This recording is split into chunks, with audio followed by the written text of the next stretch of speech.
A massive earthquake in Afghanistan has left at least 1,000 people dead and many more injured. Heavy rain is hampering rescue efforts. The Taliban-led government is appealing for international aid, but delivering it won't be easy. Since the Taliban took control last year, many aid agencies have left, and the country is already struggling with drought and food shortages. They survived the deadly earthquake and were taken to safety. Hospitals in Paktika province near the Pakistani border are filling up with the injured. Many of them recount stories of horror and terrible loss. When the roof came down on me, I thought I'd been shot. My body was in pain. It took me a while to get up, but I lost feeling in my body when I saw the rest of my family under the debris.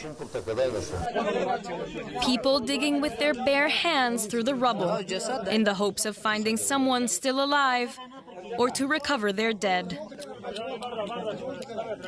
Houses and other buildings have been flattened by the powerful quake. It struck in the middle of the night when most people were at home sound asleep. The number of dead and injured is expected to rise as news slowly trickles in from these remote parts of Afghanistan. Rescue efforts have been directed towards the area, but the need for support is huge. At least $15 million will be required immediately to respond to multi-sectoral needs. We're concerned about not just non-food items and getting people into shelters and providing medical supplies, but also preventing waterborne diseases. The Taliban-led government has called for international support, but it might prove hard to get. Since the Taliban seized power last year, some international aid agencies have left Afghanistan, and billions of euros in development aid were held back. More than 60% of the population relies on aid to survive. The earthquake can only worsen their dire humanitarian situation. Journalist France Marty in Kabul has more. I spoke to a Taliban from Baimal, one of the areas the most hit. He said there all people, the dead and the injured, have been buried from under the rubble. But the burials of the dead is still ongoing, given the large number of casualties. The heavy rain fortunately stopped, while yesterday weather was really bad and impeded aid efforts. Now there are clear blue skies above Afghanistan, so this makes it a bit easier.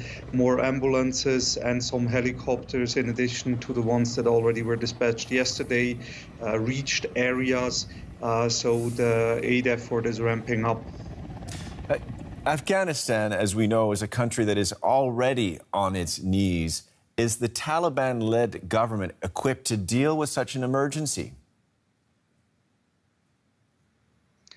Not fully. As you rightly say, already before there was a humanitarian crisis, the Taliban already did before demanded aid from the international community. Most public services have since years already before the Taliban took power been funded by international aid, and this of course compounds the situation now with these many people that lost their homes and are in other dire need of help.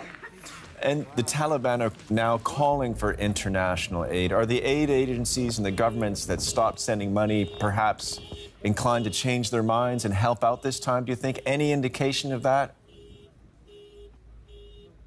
As first of all, it has to be remembered, it is not that most aid agencies left after the Taliban takeover. So right at the takeover, a lot of programming of aid agencies was really suspended, but this started already months ago. The UN has been pumping cash into Afghanistan since the past 7-8 months. Some aid agencies have already before, because of the looming famine and drought, expanded their program. So it's not that aid organizations have to start from scratch. Of course, this adds to the needs that are there across Afghanistan, but it's not that that aid organizations would be completely unprepared.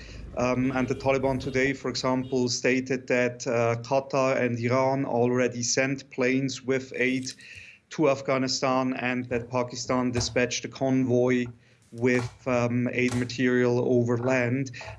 So this is adding to the aid efforts that were anyway already ongoing.